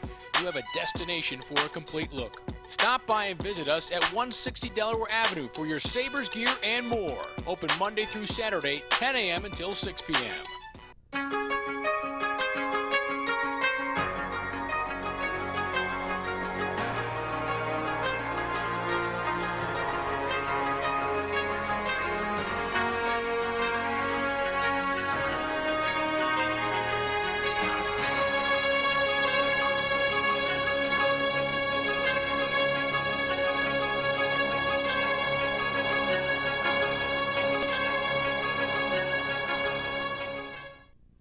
The Metro Atlantic Athletic Conference has provided thrills and excitement to college basketball fans for over 30 years. Now you can get an inside look at the league schools and its student athletes by visiting the MAC Experience at the Naismith Memorial Basketball Hall of Fame in Springfield, Massachusetts. Check out the MAC's rich history and be sure to take in the featured video, A Day in the Life of a MAC Student Athlete.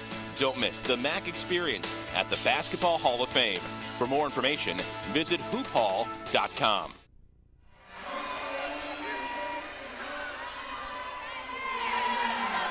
12:07 remaining in the second half.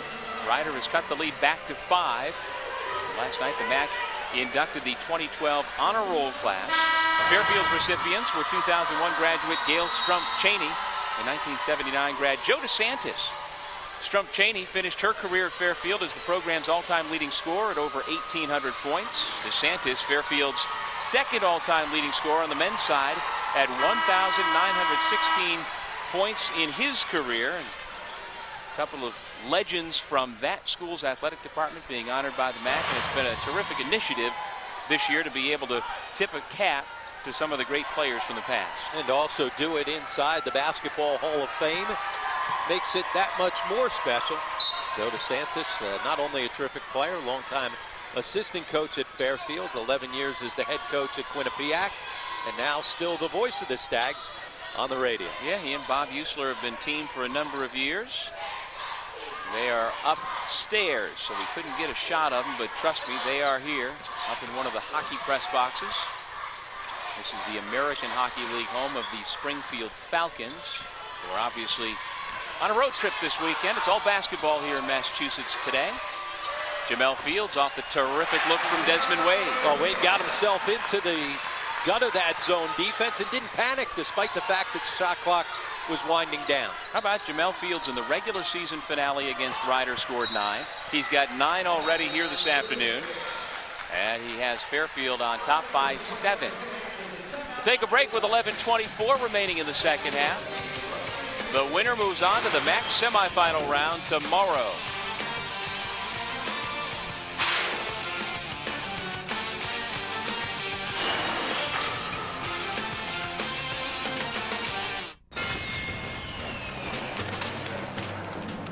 It's the playoffs. We haven't served a single calorie all season, and we're not serving one now.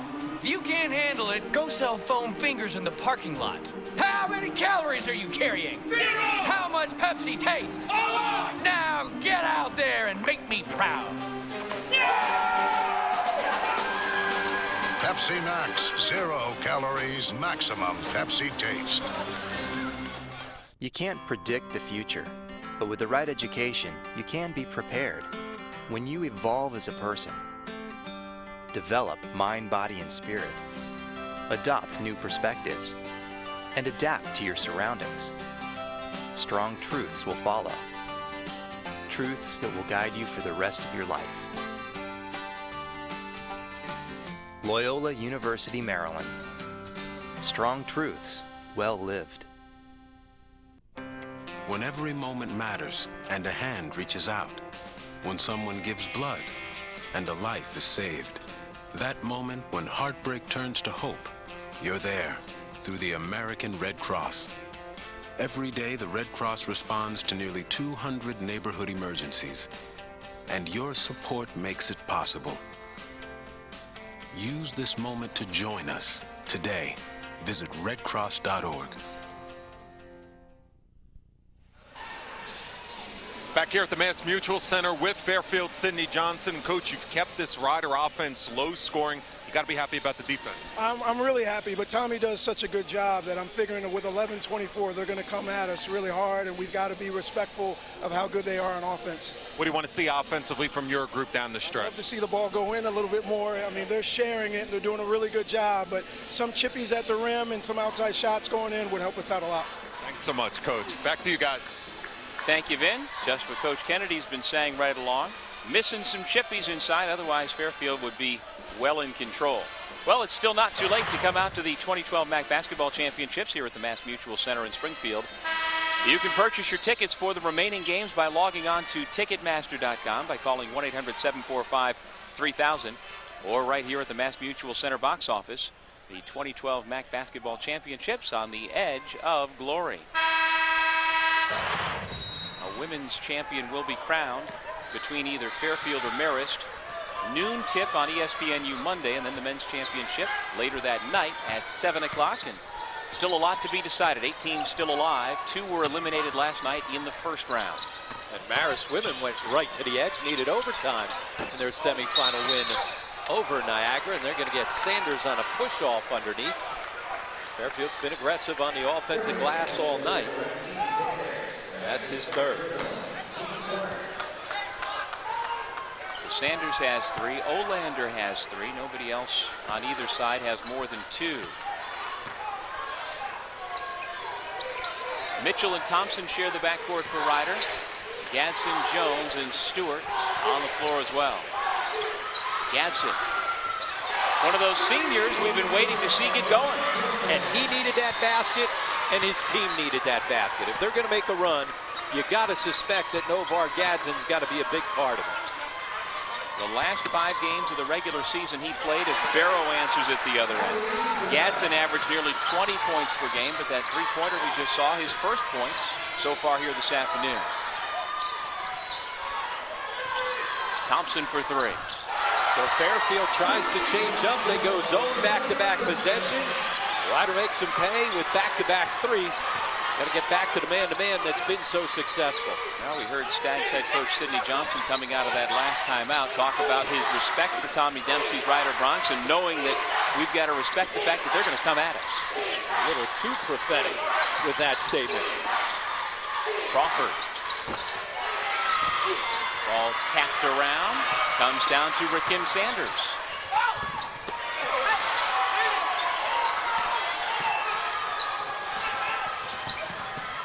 Working on an 11-4 run.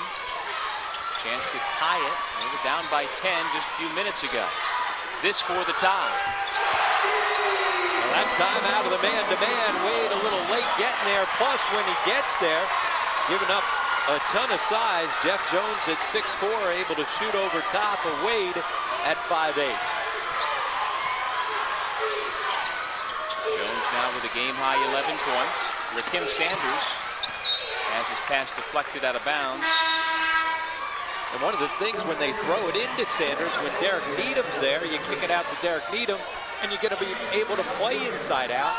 Now, without him, they don't have as many three-point shooters that can really challenge you, make you pay for doubling and sitting on top of Sanders so much. So there's so many different reasons and ways that this team really misses a guy like Derek Needham.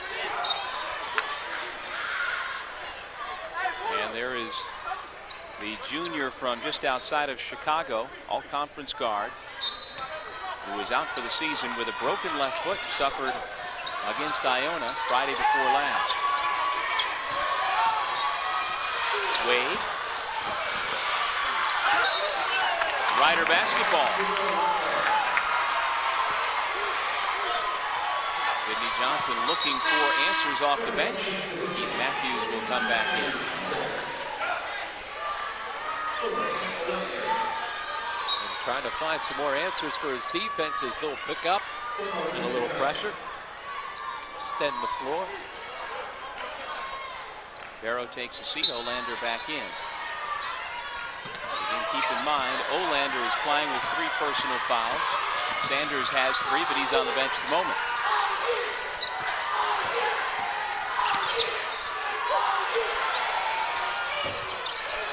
Bronx have been knocking down their threes to get back into this ball game. Unable to finish those, Eddie Mitchell. Olander.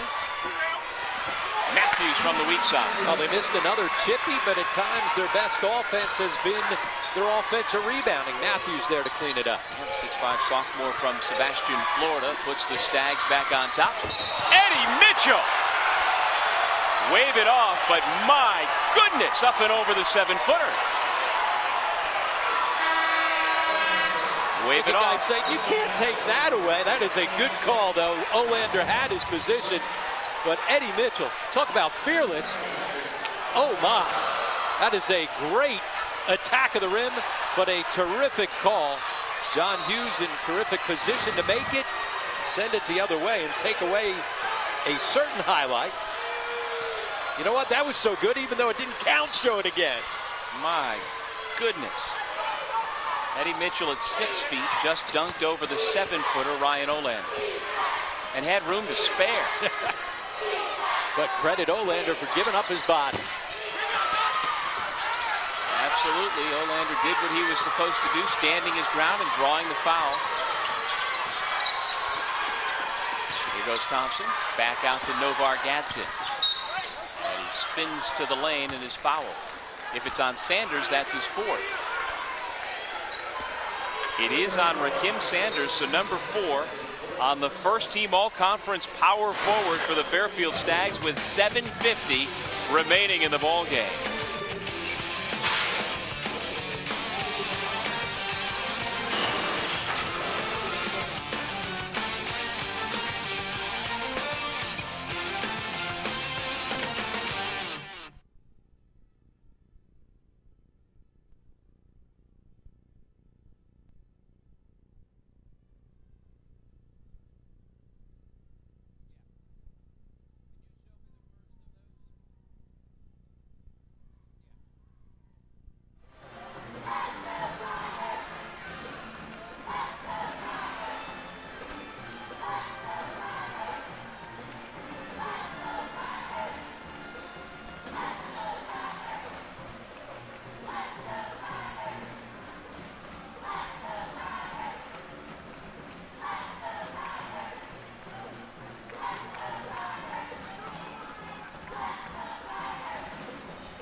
After trailing by as many as 10 points, the Rider Broncs are right back into this ball game thanks to some terrific three-point shooting.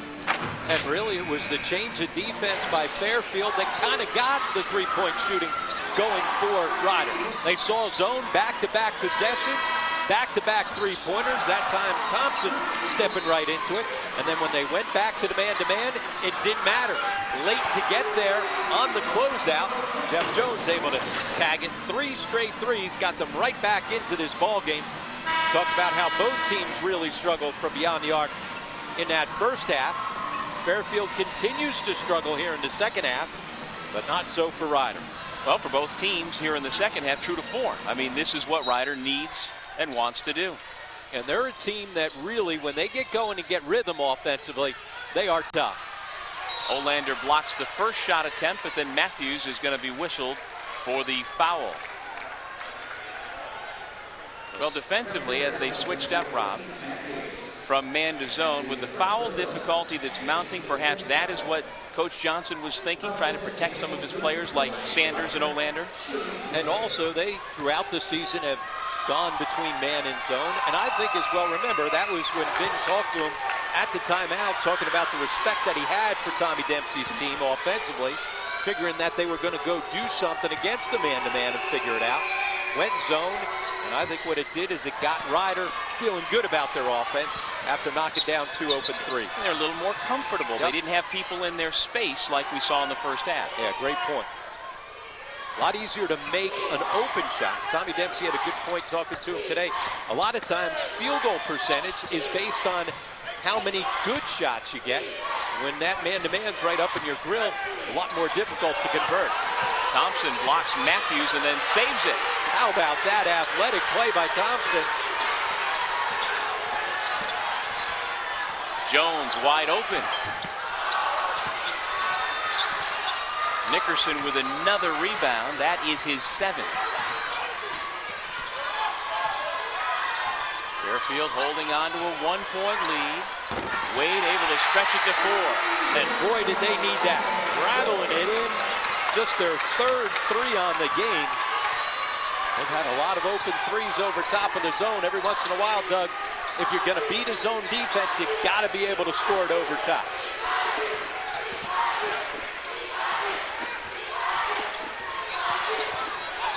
Gatson did not see Matthews coming from behind, and he lost it out of bounds. That's where you got to settle down. If you're Novar Gatson, you want to make plays, you want to be aggressive, but you got to make sure that you don't overbounce the ball. Rider's best when the ball's moving, crisp, guys getting touches.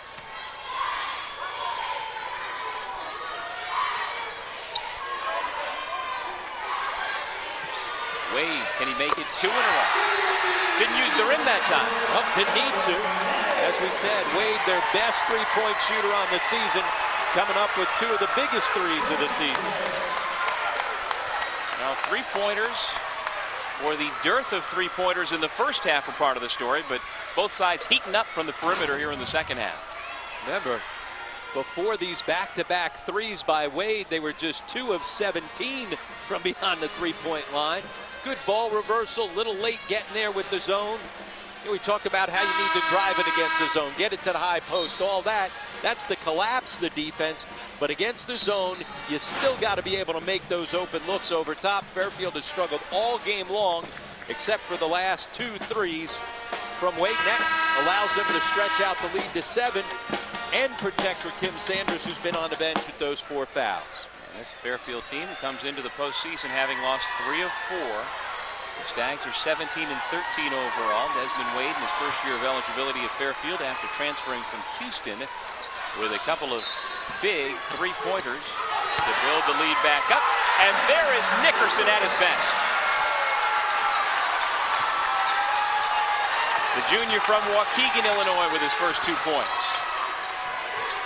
Jones. With contact, that could have been a chance for 4. And that was his set play on the drag through, kicking back to him. Good open look for Jones, even though he was challenged on that deep 3. 14 points now for Jeff Jones. And Tommy Dempsey does as good a job as anybody in the league and getting good looks coming out of timeouts in their half-court sets. Active hands inside by the Rider zone. Thompson for another three. He's got it. How about these two teams who couldn't buy a three-point bucket for the first 30 minutes of the ball game, and all of a sudden it's been the three ball that's been the story here in the last 5 minutes. Just over 5 minutes remaining in our first quarterfinal of the MAC Championships in Springfield, Massachusetts.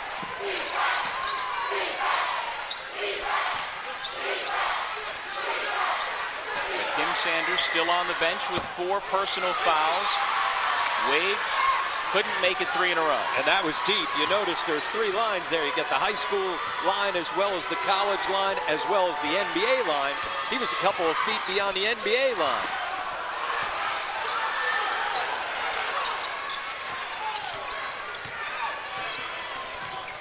Well, if you're Coach Johnson, how long do you go here without Sanders? Well, you're going to try to get to the last media timeout if you can. On the run out, Jones, a chance for 3.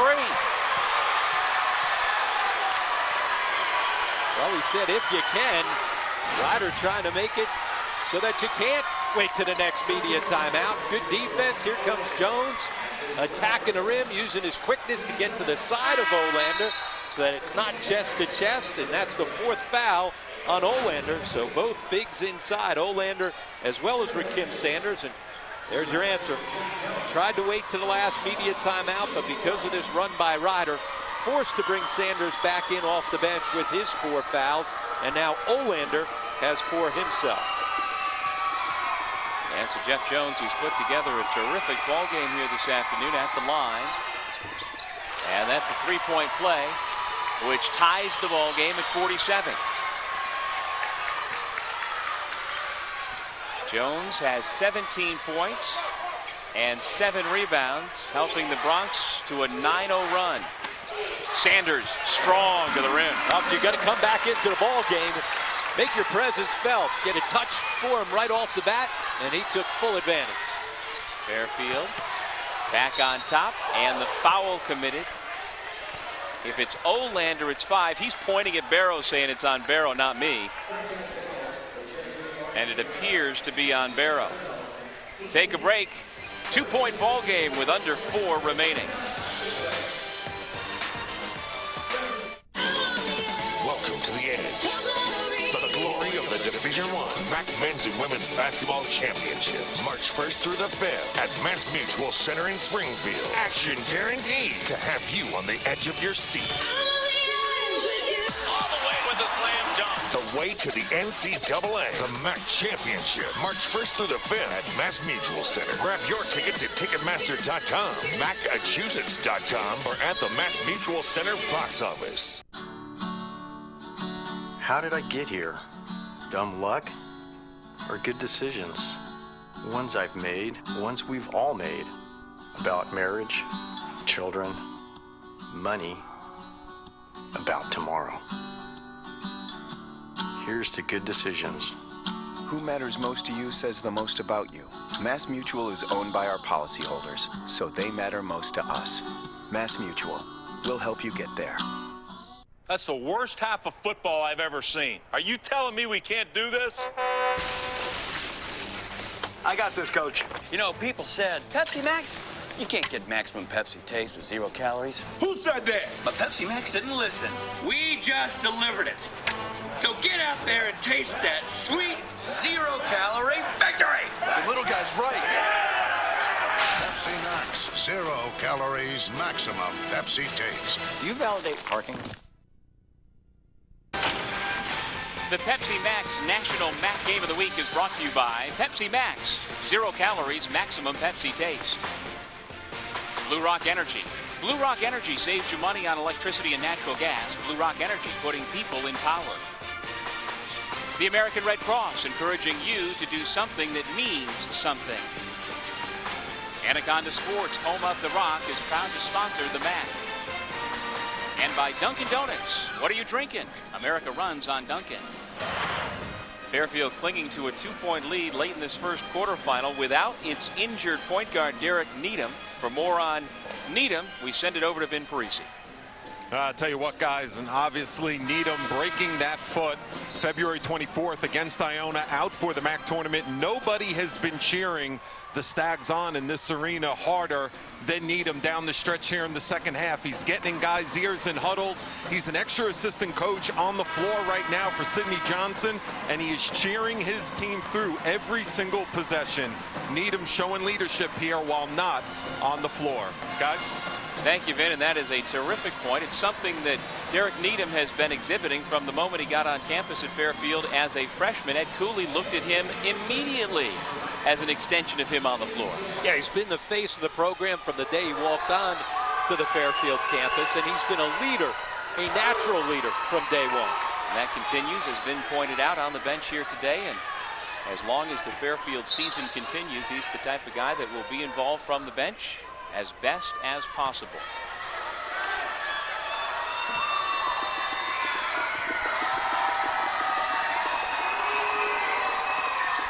The sophomore out of Newman Goretti High School in Philadelphia, Daniel Stewart, could not make them both, and so Riders still down a point. The Bronx haven't led since midway through the first half at 13-12.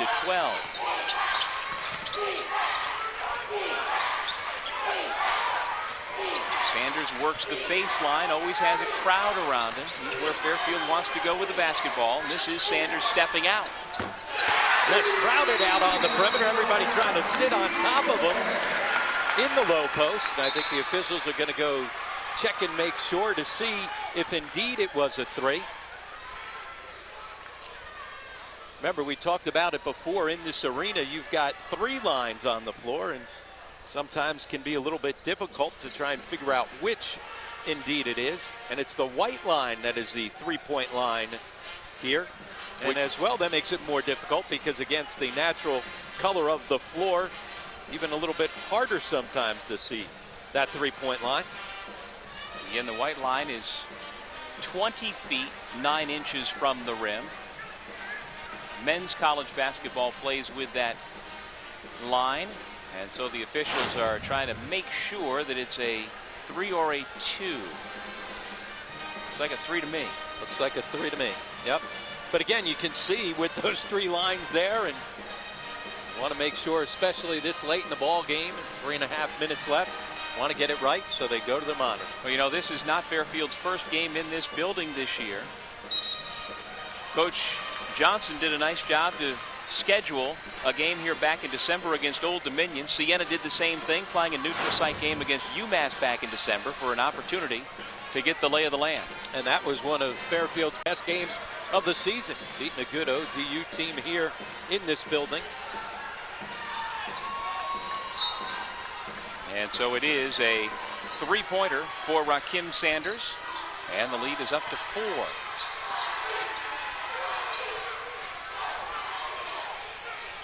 Oh, Thompson got away with the travel on that handoff. Can't cash it in, though.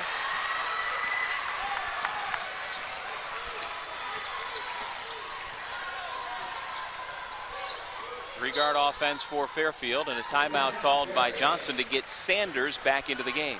Now that's where you utilize those timeouts, allows you to go to a little offense-defense substitution.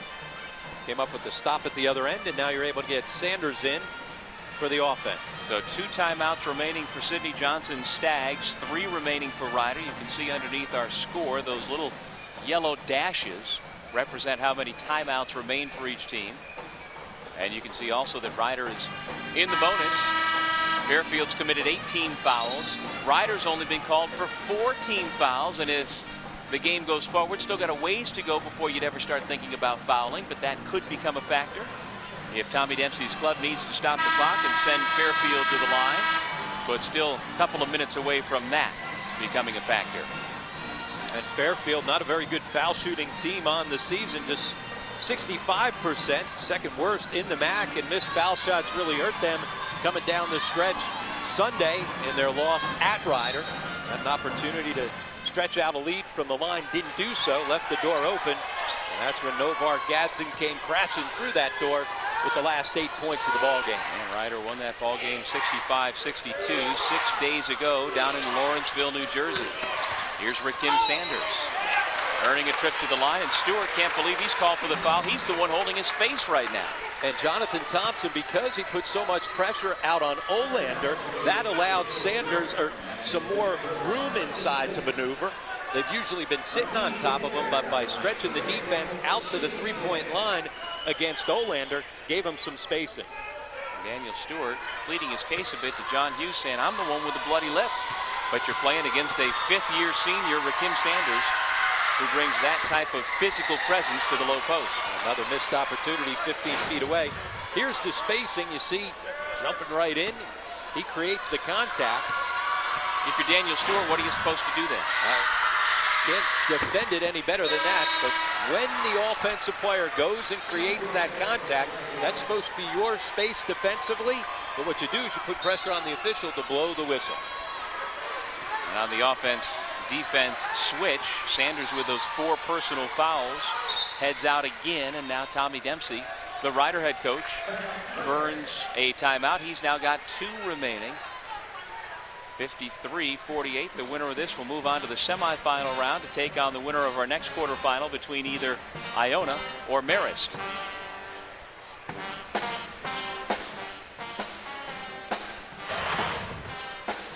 Mac fans, Springfield may be closer to where you are than you think.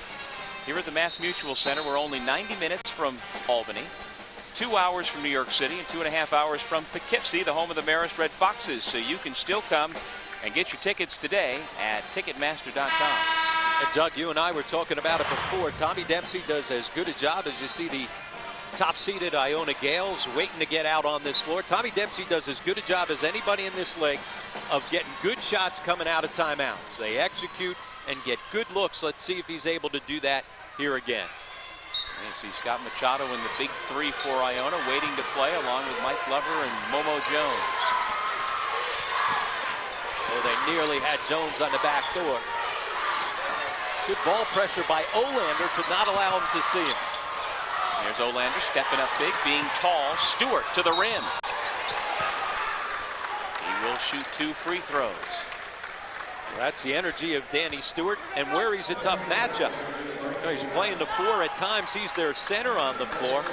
When he's able to face up at the high post, put the ball to the floor, and get himself to the rim, it creates matchup problems at the other end. There's Sanders, who scored Fairfield's last 6 points, waiting to check back into the game. He'll replace Jamel Fields. Daniel Stewart at the line, a 67% foul shooter. He's only 4 of 8 here today.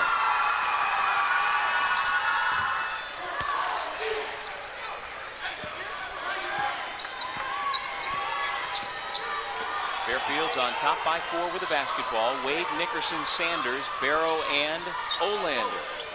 Sanders again trying to work on the backside of that zone. They nearly had a post up. They couldn't find him. Everybody sitting inside, not allowing Sanders to get a touch. Nice job defensively by Eddie Mitchell to knock it away, and Jones makes him pay. Oh, that's a tough finish in traffic. That's where his 6'4" frame really helped out. Jones leads everybody with 19 points. More importantly, he's made it a 2-point ball game. And that is a bad turnover by Nickerson. Not only do you turn it over, but it turns into a quick 2 at the other end. They're all throwing it into the 8th row of the seats. Good closeout by Jones. Olander from 22. Well, he can do that. 40% on the season from beyond the 3-point line. Not your typical 7-footer that's going to sit in the low block. Olander may even be more comfortable out on the perimeter. Here's that turnover by Dickerson that leads to a nice finish in transition by Jeff Jones. But a big answer at the other end. Good ball movement. See right there, Wade doesn't settle for a tough deep 3. Instead, Olander able to step right into a huge bucket there for the senior. Senior 7-footer from Mansfield, Connecticut, has done well in his career against Ryder. His career high came against the Bronx, 23 points a year ago. There you see the brackets. Marist last night knocked out St. Peter's, the defending champ. And Niagara defeated Canisius 80-70. So the Red Foxes and Purple Eagles upcoming in our quarterfinal action later on this afternoon and this evening. And there's Ryan Olander, who has had a nice 4-year run at Fairfield. And he's had a big second half.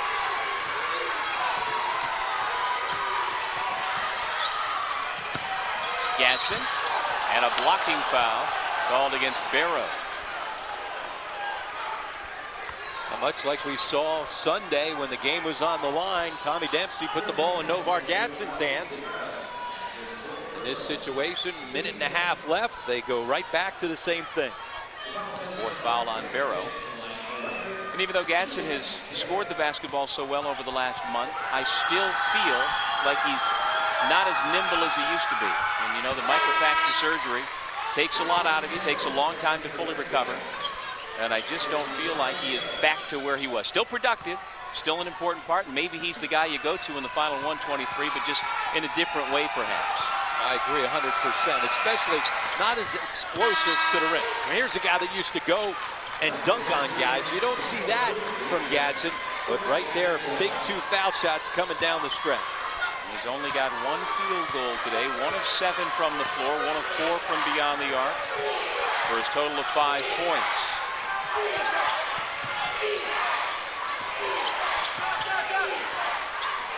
Olander. Barrow from the high post, kicks to Wade. Another. A third. Big 3 this half by Wade. And that was an NBA 3. He was beyond the 3-point line. Under a minute remaining, the lead is 6, and so Tommy Dempsey, down by a half a dozen, recognizes how important this possession is, and he calls timeout.